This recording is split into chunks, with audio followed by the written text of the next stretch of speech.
Hello friends, welcome back my channel. तो हम लोग आज करेंगे विजन आईएएस का सितंबर मंथ का करंट अफेयर, जिसमें कि हम लोग पढ़ेंगे इकोनॉमिक। तो मेरा नाम है रोशन और मैं आपको इकोनॉमी का ये करंट अफेयर कराऊंगा, जिसमें ये सितंबर मंथ का होगा। तो ये टोटल इंग्लिश में है और इसके पहले भी वीडियो बनाया गया है, जिसपे कि इंटरनेशनल रिलेशन में बनाया गया है। और प्रिया मैम ने कराया है पॉलिटी का, तो उसको भी आप लोग जाकर देख सकते हैं। और कल्चर पर वीडियो बनाया गया है। तो चलिए हम लोग शुरू करते हैं और देखते हैं इसमें कौन सा टॉपिक पढ़ना है। तो आप लोग यहाँ देख सकते हैं इकोनॉमी को। तो इसमें पहला टॉपिक है ग्रॉस डोमेस्टिक प्रोडक्ट यानी जीडीपी, एस्टिमेशन इंडिया। फिर दूसरा है क्रॉस बॉर्डर पेमेंट। तो फिर थर्ड है कॉरपोरेट गवर्नेंस। और फोर्थ है रेगुलेशन ऑफ क्रिप्टो एसेट। फिर फिफ्थ है digital inclusion in emerging technologies. और managing food inflation in India, digitization of agriculture, NLP यानी नेशनल लॉजिस्टिक पॉलिसी के बारे में पढ़ना है। और फिर inland waterways, PM Vishwakarma scheme और नीच शॉर्ट में भी कुछ है। तो चलिए हम लोग शुरू करते हैं, यहाँ पे देखते हैं। ठीक है, तो यहाँ से हम लोग शुरू करते हैं इकोनॉमिक। देखिए, तो पहला टॉपिक था वहाँ पर gross domestic product estimation in India, GDP estimation in India. तो न्यूज क्यों है चर्चा में ये? The ministry of finance issue declarification regarding the ongoing debate around the accuracy of the April-June 2023 GDP data. India recorded real GDP growth 7.8% during the April-June period of 2023 to 2024 as per the income or production approach, the highest in the past 4 quarters. It was on the back of double-digit expansion in the service sector, which forms 56% of gross value added. And आगे आता है critics argues that these GDP figures are inflated as they do not accurately reflect the impact of inflation on GDP growth. GDP calculation approach.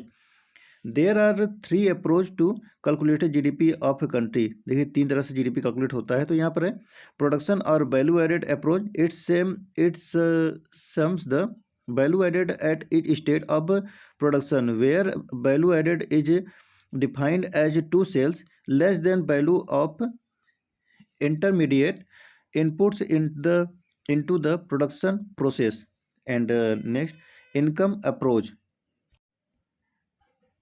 Here, income approach, it measure the total income earned by the factors of production. Income earned by all the factors of production in an economy includes the wages paid to labor, the rent earned by land, the return on capital in the form of interest, as well as corporate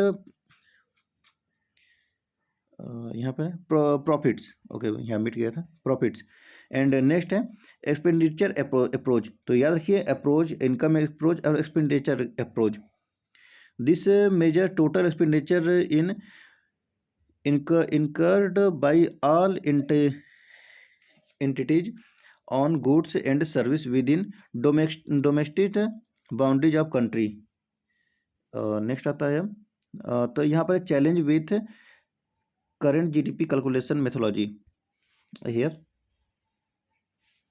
okay, तो challenge with current GDP calculation methodology. तो इसमें है accuracy of data रहना चाहिए, account organised sector होना चाहिए, और inclusion यानी कि not all product activity is included in GDP. For example, unpaid work is such as that perform in the home और bye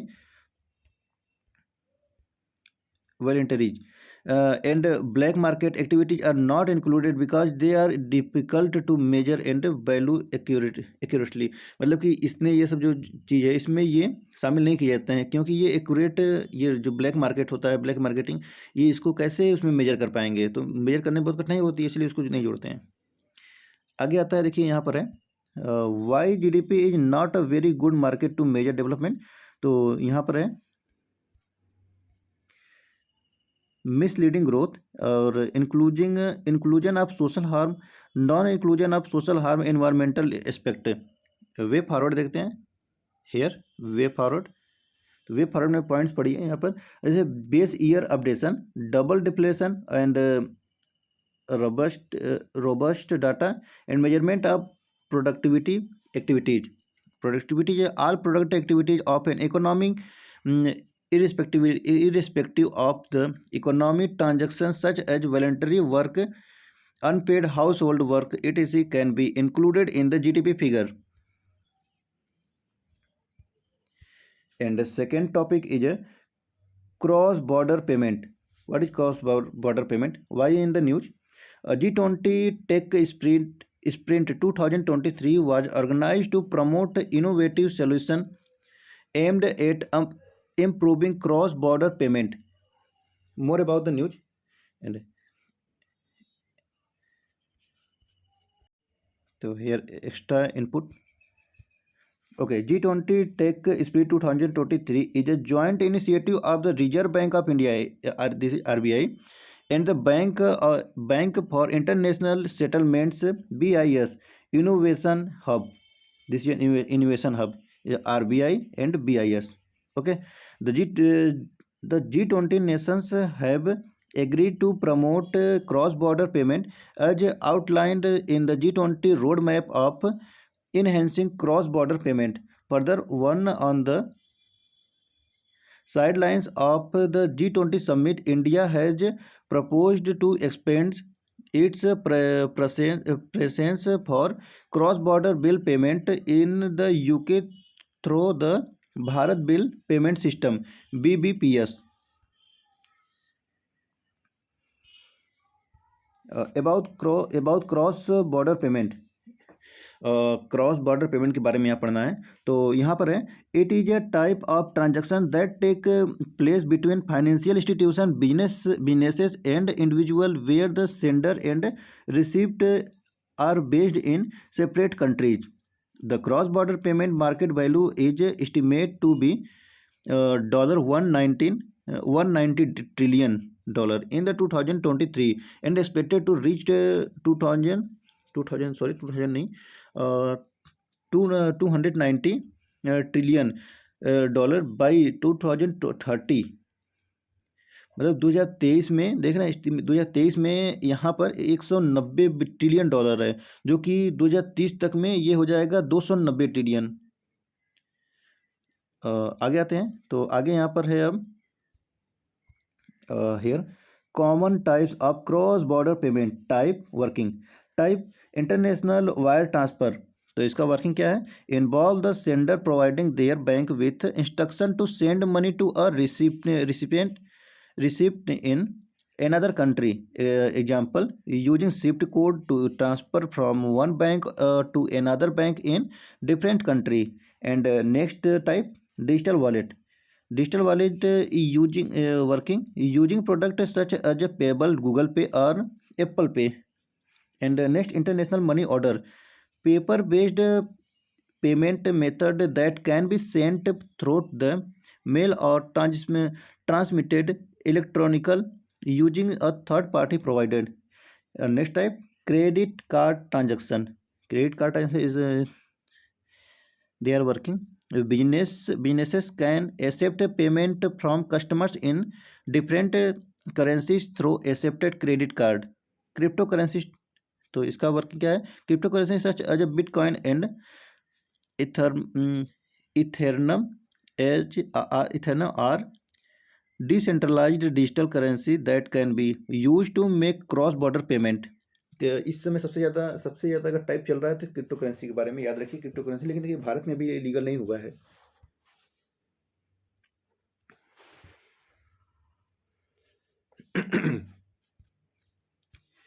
significance of cross border payment. इसकी significance देखते हैं. तो सिग्निफिकेंस इसके सम हेडिंग्स देखिए.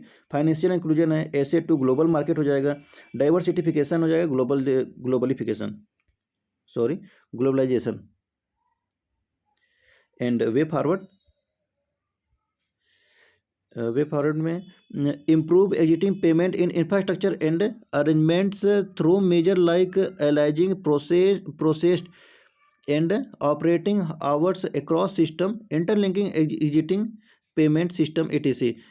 adopt a harmonized ISO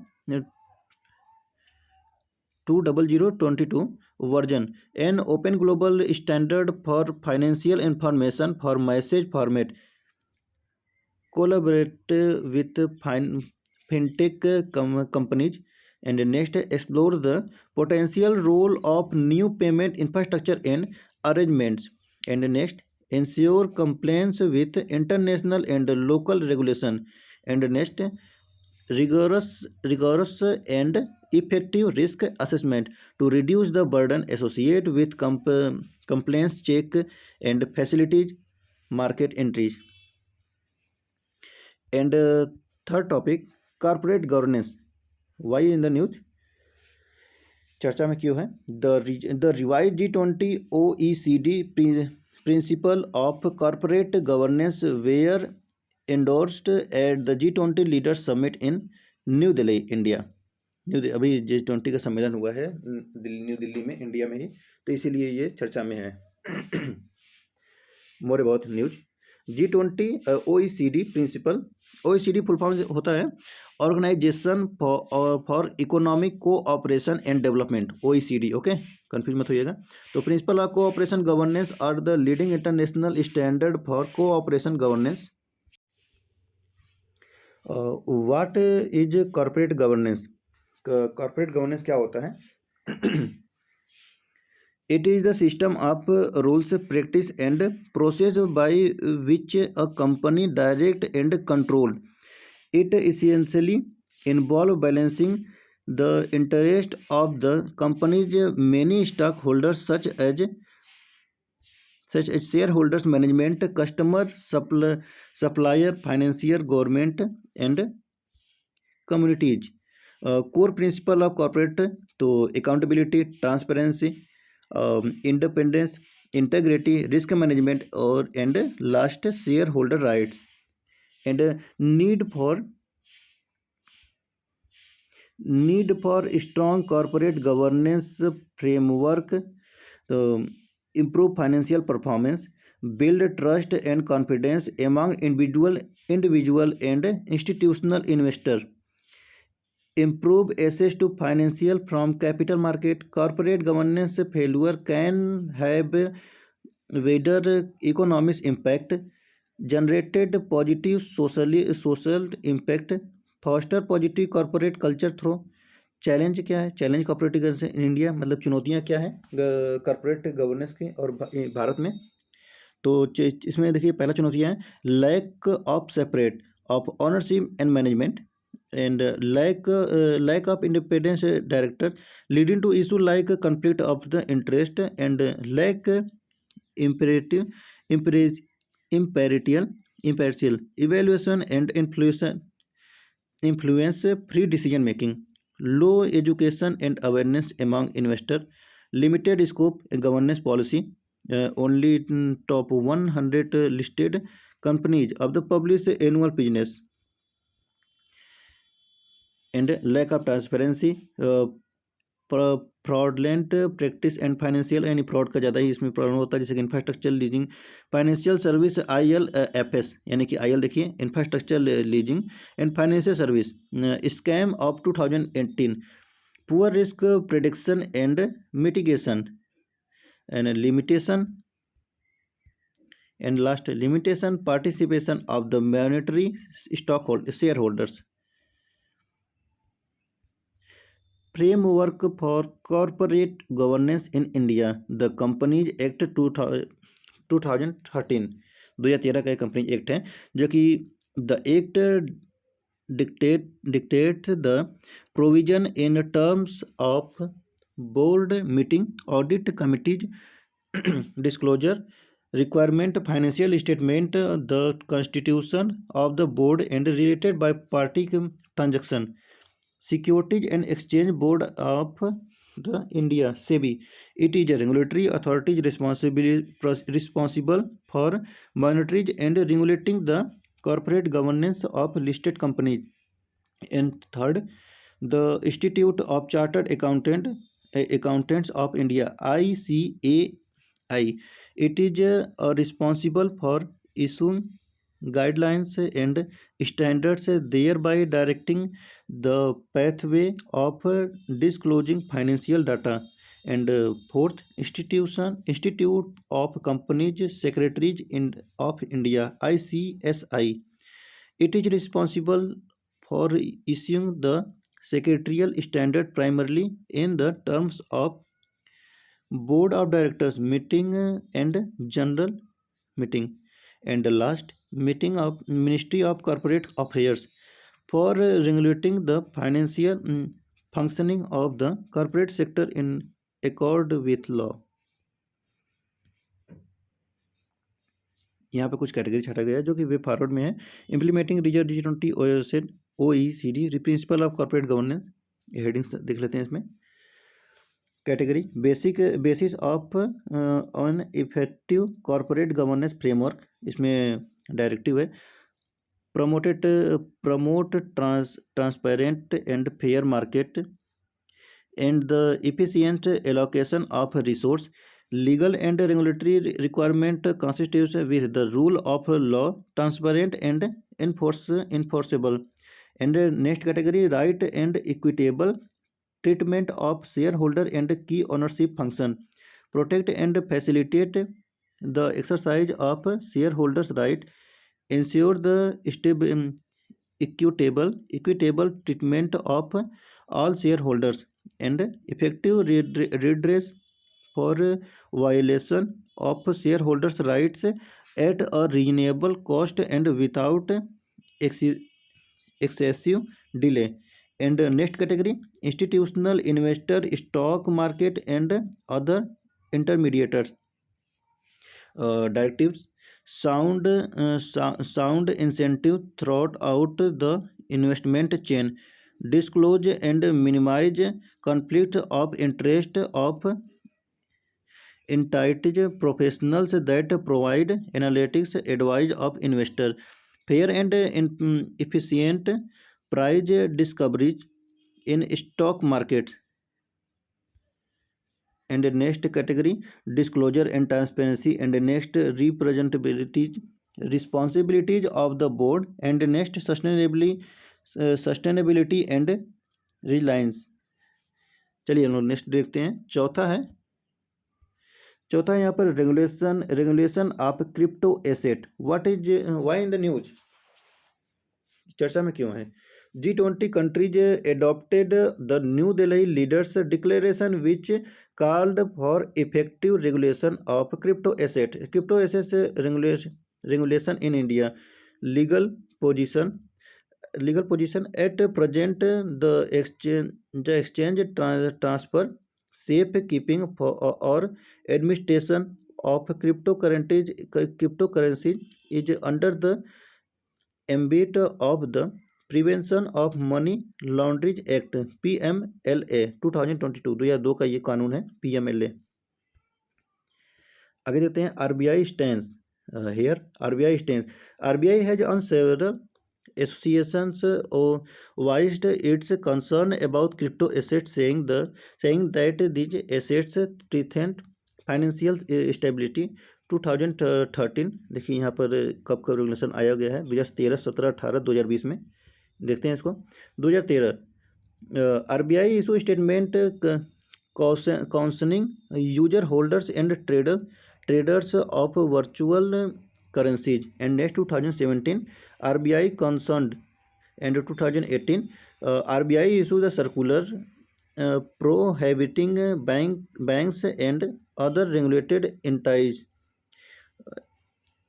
dealing of cryptocurrency. 2022 overturned by the Supreme Court, effective legalized the use of cryptocurrencies. Regulatory framework 2023 में established for of a digital currency regulating authority DCRA बनाया गया। उसके बाद इसमें tax regime किया गया जो कि वर्चुअल डिजिटल एसेट रहेगा। ये crypto currency 30% income tax on the transfer.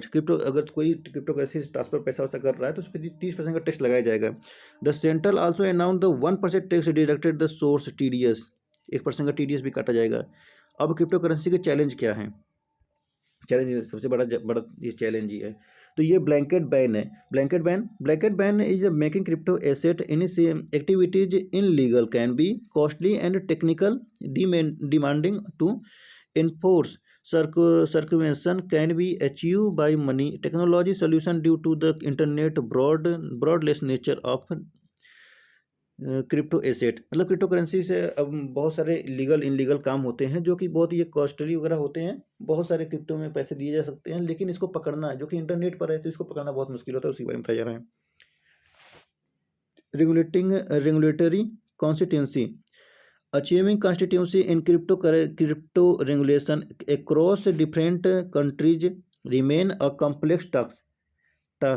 Lack of harmonized taxonomies, different jurisdiction define and categorized crypto asset in various bucket, creaming ambiguity. Next देखते हैं, नेक्स्ट है फ्रेगमेंटेशन। तो ये है fragmented monitoring supervision and enforcement due to a lack of coordination among various law enforcement agencies. And next, balancing innovation and tricks. Next, cross border enforcement, global regulation of crypto asset, IMF FSB synthesis papers. In the recently concluded G20 summit, the countries endorsed the reported by the International Monetary Fund IMF and the Financial Stability Board FSB, याद रखिए Financial Stability Board, on risk and the framework for regulating crypto asset. This included not banning the asset and creating reporting and licensing mechanism for the regulation of digital asset by 2025. Market and crypto asset regulation MICA framed by the European Union. It is the first cross jurisdictional regulatory and supervisory framework for crypto asset. Way forward देखते हैं इसका आगे की राह क्या है crypto currency में, crypto regulation में। implication policy linkage identifies implication of crypto asset and framing an adequate policies response can be way forward. See infographic implication and policies response of crypto asset. देखिए यहाँ पे implication of crypto asset policies response, micro economic establish, financial stability, implication and regulatory issues. तो यहाँ पर policy इसमें क्या है, तो ये है monetary severity stability and capital flow volatility और एडॉप्ट एनामेगस टैक्स क्रिप्टो एसेट। आगे देखते हैं आगे की राह में no outright ban, licence and supervision, anti money laundering को इस सबको रोकना होगा। एंड क्लियरिटी ऑन टैक्सेशन के टैक्स लगाने का क्लियर एक बॉर्डर रखना पड़ेगा जो कि क्लियर टैक्स हो, जो उसकी पॉलिसी हो उसके अकॉर्डिंग, और रबस्ट डाटा फ्रेमवर्क बनाना होगा। अब चलिए नेक्स्ट आता है डिजिटल इंक्लूजन एंड पेन लेते हैं, digital inclusion in emerging technologies. Why in the news recently the Telecom Regulatory Authority of India TRIA has released a consultation paper on digital inclusion in the era of emerging technologies. More on news. It aims to explore and address the challenge and opportunity percentage by the rapid advancement of emerging technology with focus on ensuring inclusivity for all segments of society and industries, particularly micro, small and medium enterprises, मतलब MSME. Importance of digital inclusion in emerging technology. तो extend job market, provide the job opportunity individual, मतलब हर व्यक्तिगत सभी लोगों को job provide होगा। और enhance learning, bring down cost of education and inclusive workspace, जो कि bridged the gap between the employment opportunities for men women and disable employees. And next है better pay wages, health care and MSME में भी भुगतान किया जाएगा ज़्यादा से ज़्यादा, जबकि जैसे in emerging technology that could be useful through the development of use cases of MSME including e commerce, the internet of things, process automation. MSME में जब इंटरनेट का बढ़ावा आएगा तो उसमें कुछ ज़्यादा टेक्नोलॉजी का यूज़ किया जाएगा, तो ज़्यादा ही उसमें और ज़्यादा से ज़्यादा उसको बढ़ावा दिया जाएगा, उसी के बारे में बोल रहा है। Digital inclusion for micro small, मतलब डिजिटल इंक्लूजन में एमएसएमई का क्या रोल है।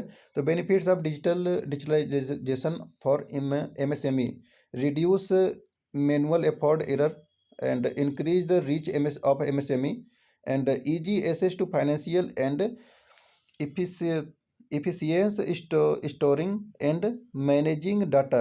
Challenge of faced MSME and initiative undertaken in India MSME, Udyan registration portal, MSME संपर्क and champions, creating an harmonious applications of modern process of increasing output. Next है challenge of digital inclusion emerging technology. क्या है चुनौतियाँ? तो इसका assess करने की चुनौती है, जिसमें कि technology advancement, high cross of adopting and widen the digital divided and infrastructure में hinder the equitable deployment of emerging technology, hybridization and affordability. The cost of the cheapest internet involved smartphone was 35.91%. Limited digital literacy and cyber attack का भी बहुत बड़ा इसमें चुनौती है। आगे देखते हैं, देखिए यहाँ पे initiative take the world digital inclusion of emerging technology for the digital connectivity, universal service obligation funds USOF, और Bharat net project, national broadband mission 2019, digital India programmes, बहुत सारे ऐसे हैं। Way forward policy invention, investment की भी कमी है, जो कि इसमें ज़्यादा बढ़ावा देना पड़ेगा। टैक्स रिबेट्स करना पड़ेगा। एंड स्टॉक होल्डर्स कोलैबोरेशन, यानी कि address bureaucratic hurdle and develop strategies of facilities digital inclusion. 6 point, managing food inflation in India, why in the news. The India Council for Research and International Economic Relation, ICRIER, has estimated that banning cereal export has cost farmers at least 45,000 crore in 2023. Food inflation in India. Retail inflation was at 6.83%, with food inflation at 9.2% in August 2023. It is measured by the year-on-year consumer price index (CPI). The recent inflation is largely because of the impact of rising food prices, as food and beverages carry 45.9% weight in the CPI basket. Major contributors to current food inflation include tomatoes, onion, cereals, and next wheat inflation. Wheat inflation Russia Ukraine war की वजह से है। अब यहाँ पे देखते हैं government major food manage food inflation. Export restriction, जो कि रिस्ट्रिक्शन लगाया एक्सपोर्ट पर। Imposition of the export ban wheat, broken rice and non basmati rice. Export duty 20% on parboiled rice and 40% export duty lively on onion. Stock limits Imposition of stocking limits on wheat traders and millers. Buffer stock. The government of maintains buffer stock and offloads from it under the Open Market Sales Scheme, OMS, Food Security Scheme, direct support farmer, a supply side measure. And अब आ गया था concern with the current food inflation management system. इसमें loss farmer income policies bias, in indirect tax burden of farmer, dumping effect. Dumping effect में dumping refer the to a situation for where the price of a product in the importing countries is less than the price of that product in the exporting countries. Global ramifications. How to the best manage food inflation without adverse effect। तो इसमें है calibrated trade policy, buffer stock for volatile vegetable staples. And next, income support to farmer. Government can increase its amount of income transfer to farmers under PM Kisan from 6,000 to 10,000, मतलब 6,000 to 10,000 year to offset the potential income losses. Development of food processing। and next है R&D यानी research and development। Increasing irrigation by expanding micro irrigation infrastructure। and the next topic is digitization of agriculture। Why in the news? The G20 Delhi Declaration has committed to promote responsible, sustainable and inclusive use of digital technology by the farmer and ecosystem of agri-tech startups and MSME। About digitization agriculture, it is integration of cutting edge digital technology into the farm production system, including artificial intelligence AI, robotic and unmanned aviation system, sensors and communication networks of referred digitization of agriculture। Significance of digitization of agriculture across the agriculture value chain, input supply, for example use of AI with agriculture data, production trading and warehousing, improve governance, social benefit। Digitization of agriculture across the its value chain, first farmers farm harvest and next collection center and next packaging and next transportation and next processing plant। और उसके बाद फिर आएगा transport में, फिर आएगा retail outlet में, इधर से रिटेल आउट उधर में, फिर customer by the scan the product bar code QR code, फिर कस्टमर, फिर यहाँ पर QR कोड पेमेंट होगा, फिर यहाँ पर डाटाबेस सर्वर पे आएगा। ठीक है, तो इतने ऐसे बढ़ के ऐसे जाता है। Challenge in the digitalisation agriculture in India. क्या है चुनौतियाँ इंडिया में, भारत में क्या है इसका डिजिटलाइजेशन का एग्रीकल्चर में? अगर तो ये डिजिटल इलिटरेसी, मतलब कम ज़्यादा पढ़े लिखे लोग नहीं है, इसलिए the recent the increase the digital fraud भी हो रहा है। बहुत सारे लोग ऐसे पेमेंट दिखाकर फ्रॉड कर दे रहे हैं। लैक ऑफ अवेयरनेस, इसके बारे में ज़्यादा जानकारी नहीं है, जागरूकता नहीं है। कैपिटल रिक्वायरमेंट इज हाई, ज़्यादा पूंजी की आवश्यकता पड़ रही है। और fragmented land holding in major concern of digitization as make the scalability of technology, कोई भी स्केल नहीं है टेक्नोलॉजी के अंदर में। And the fear of unemployment, बेरोजगारी का डर है। Nascent stage of the agritech startup, कृषि में कोई स्टार्टअप नए तरह से कोई स्टार्टअप नहीं करना चाहता है। लेक ऑफ द इंफ्रास्ट्रक्चर, कोई इसका इंफ्रास्ट्रक्चर न्यू तरीके से नहीं बनाया गया, जो कि रूरल एरिया में इलेक्ट्रिसिटी की प्रॉब्लम है, इंटरनेट सर्विस सेंटर ये सब का प्रॉब्लम है, तो कहाँ से होगा। लिमिटेशन ऑफ अवेलेबल प्रोडक्ट, बहुत कम ही ऐसे प्रोडक्ट जो बहुत लिमिटेड में रखे गए हैं। Way forward, improving the access innovation product for focusing on producing technology affordable cost, and next portable hardware model needs to focused as small plug and play hardware, and bridges the gap between field and academic institute. Argument of better financing option and incubation centers.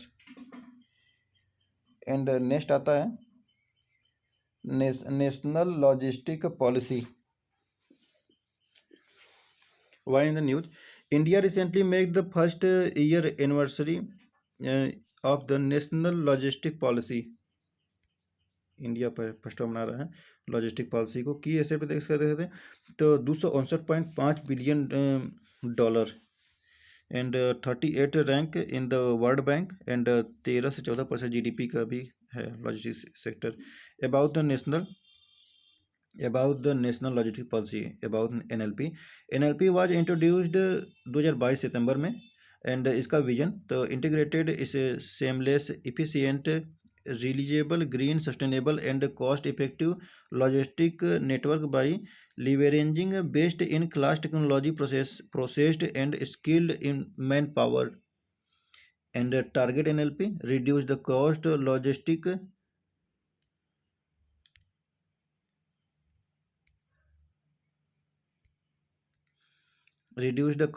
in India 2030 तक, improve the logistic performance index ranking and be among top 25 countries by 2030, create a data driven decision support mechanism in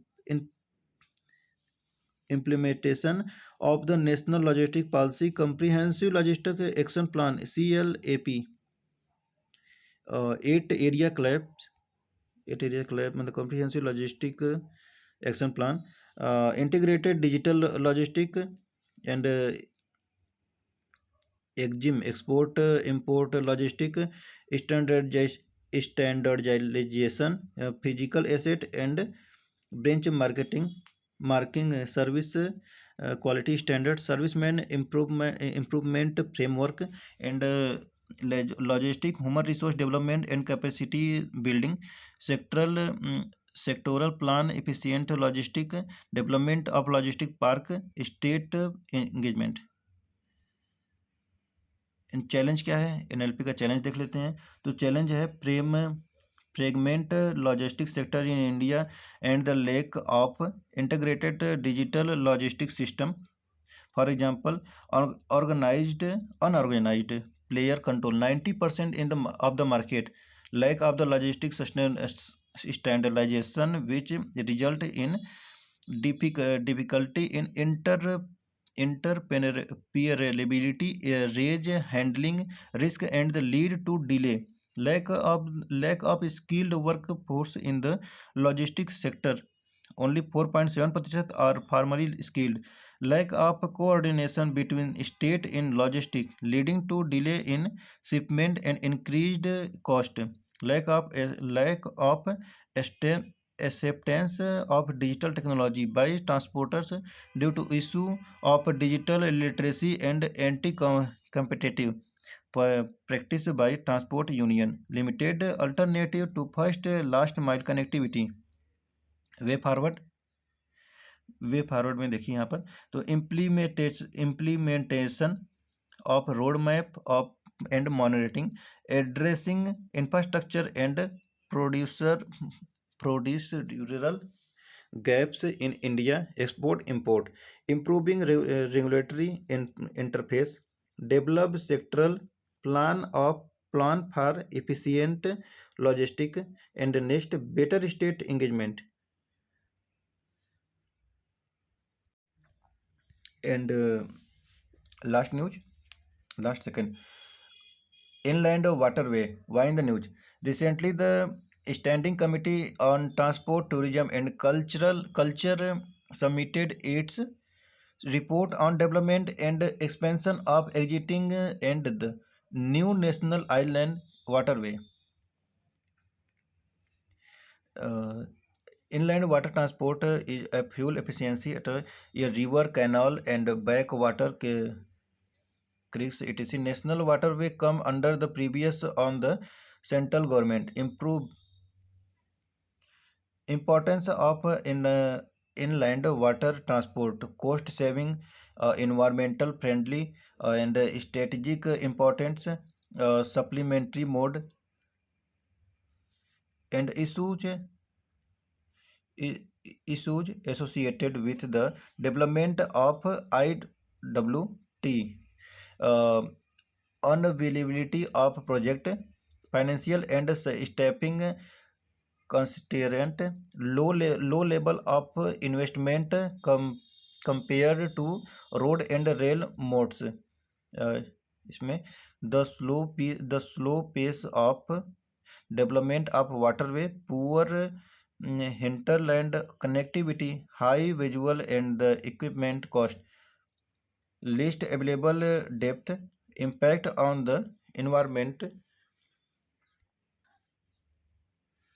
high cost of development, high cost of development of ancillary facilities, lack of convergence, recurring siltage and irregular situations, clearance at cross structures bridge, step taken for inland water transport. Here, development of National Waterway Act 2016, Jal Marg Vikas project JMVP, roll on roll off, यानी कि इसमें क्या होता है कि passenger को उसमें water में जैसे ट्रक हो गया, फोर व्हीलर हो गया, उस सबको चढ़ाकर क्रॉस कर दिया जाता है। और डिजिटल सॉल्यूशन, कार्ड कार्ड पानी, कार्ड मतलब कार्गो डाटा, एंड पानी मतलब portal of asset navigation information, and enhance regional trade using IWT mode, IWT under maritime India vision 2030 and IWT Blue Economy 2047, and way forward financial incentives, public private partnership, waterway connectivity, environmental consideration, international collaboration, and promoted river crashes. And last, PM Viskarma scheme. Why in the news? Recently, Prime Minister launched PM Viskarma scheme for traditional artisans and crafts people on association in occasion of the BPM Viskarma Jayanti. About PM Viskarma scheme, it envisages to provide holistic support to traditional artisans and craft people in scaling up of other conventional products and service. Objective है recognition of artisans and craft people, and next provided incentives for digital transition to encourage digital empowerment of Viskarmas, and the next platform for brand promotion and market linkage, and the next type central sector scheme duration 2022 to 2023-24 से 2027-28 तक का है। Nodal minister of micro small and medium enterprise, यानी MSME. Scheme will be joint administration by MOMSME, the Ministry of Skill Development and Enterprises MSDE, and the Department of Financial Service DFS under the Ministry of Finance.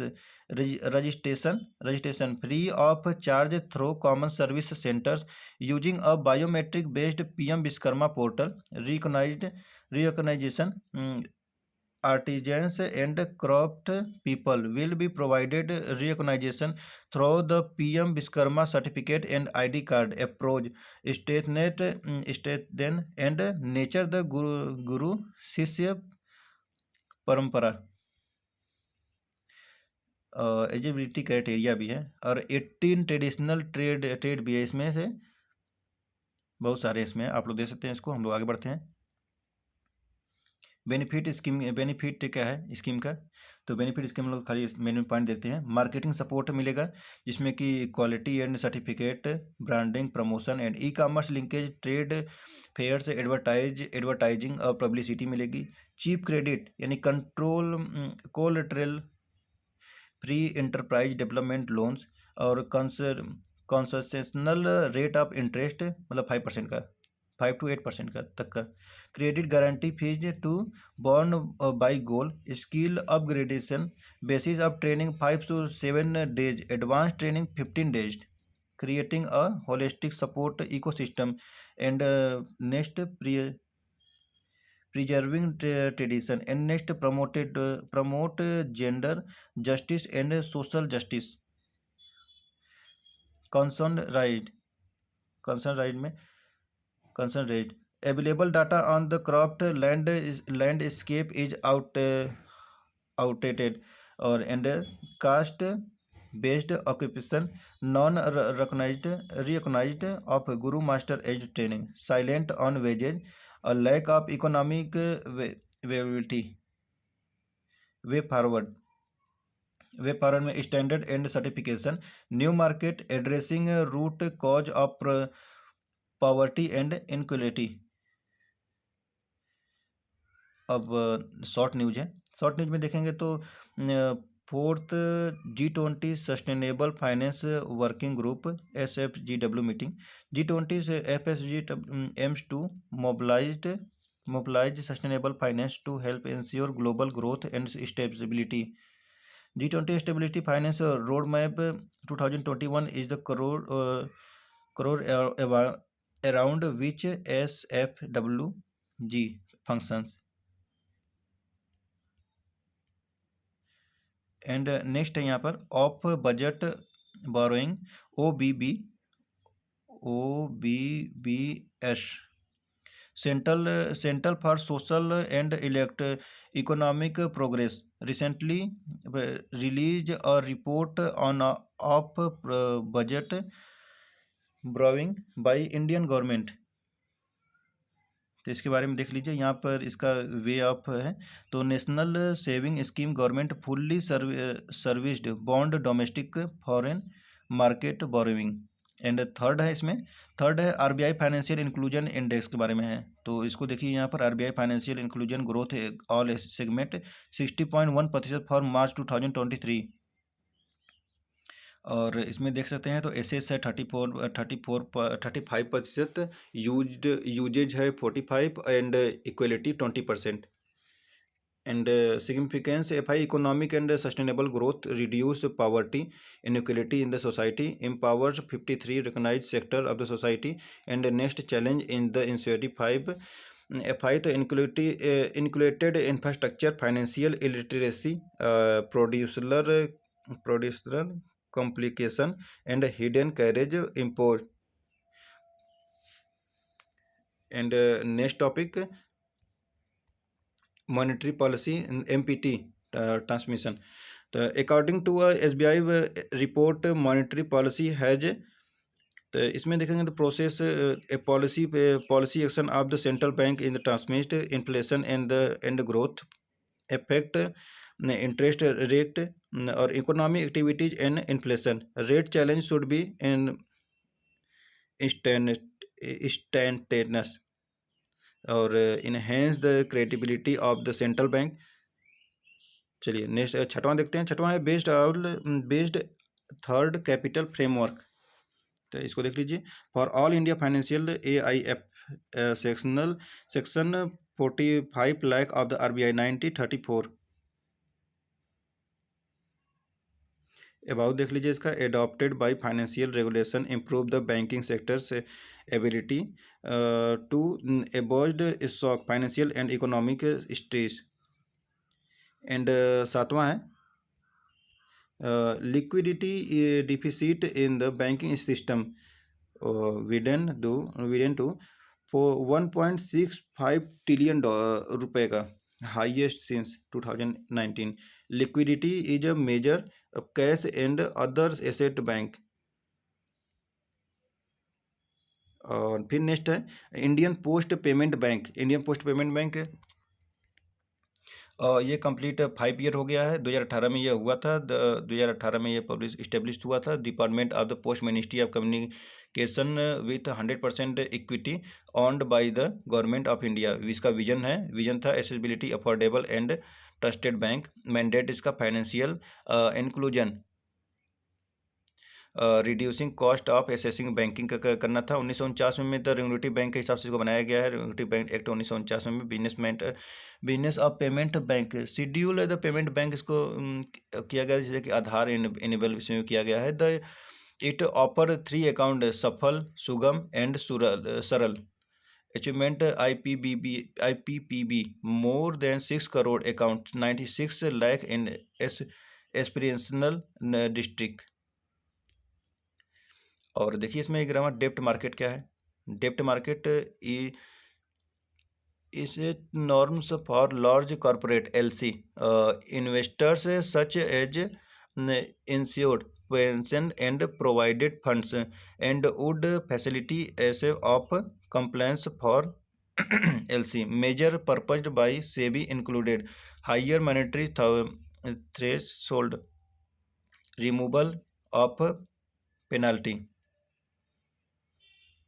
and PLI scheme for automobiles and auto compounds extend for another year 2072 2027-2028. Is the government has also decide to disburse the incentive on quarterly basis. About PLI scheme, automobile and auto companies industry. PLI auto nodal ministry purpose और auto technologies. And base year 2019 से 2020 से condition of incentive minimum 50% का effective framework. तो in addition FAME second scheme project management agency non banking financial company in the public sector. Achievement 95% company scheme ये under admit हुआ है.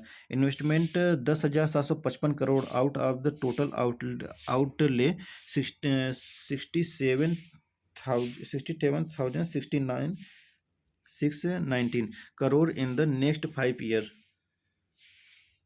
And next है technical textile TTS startup guideline for research and entrepreneurship across aspiring innovator technical textiles. तो इसका M है startup ecosystem को बढ़ाने के लिए और फोकस किया गया है नीच सब सेगमेंट फाइनेंशियल एड इसमें translate prototypes commercialization them. Startup will get grant in add 50 lakh for up to a period of 18 months. Incubator will get additional 10% of total grant. And next topic is a report on emerging technology hub of India. India IT industry is moving to new sites from 7 major hubs. The technology hub declaration to 26 cities, representation from Tier 2 and Tier 3 town, Chandigarh, Kanpur, Ahmedabad. It is as well. Key finding: 5.4 million people employed in the technology industry have clustered around 7 major cities of Delhi, Mumbai, Kolkata, Chennai, Bengaluru, Hyderabad, and Pune. 60% of guaranteed come from smaller cities in the field. 30% of whom relocated to Tier 1 cities of employment after graduation. Why are IT companies moving operation to emerging hubs? Rising cost of operation in major hubs, 60 to 80% increase the real estate cost. Better access to skill talent pool 11 to 15% of each talent. And Tier 2 to Tier 3 rapid development of infrastructure skill, diversity, startup reference. presence and governmental initiatives such as smart cities, tech park, and incubation centers. Growing proliferation of startups and incubators in emerging hubs, 39% of tech startups established 2022 from emerging hubs.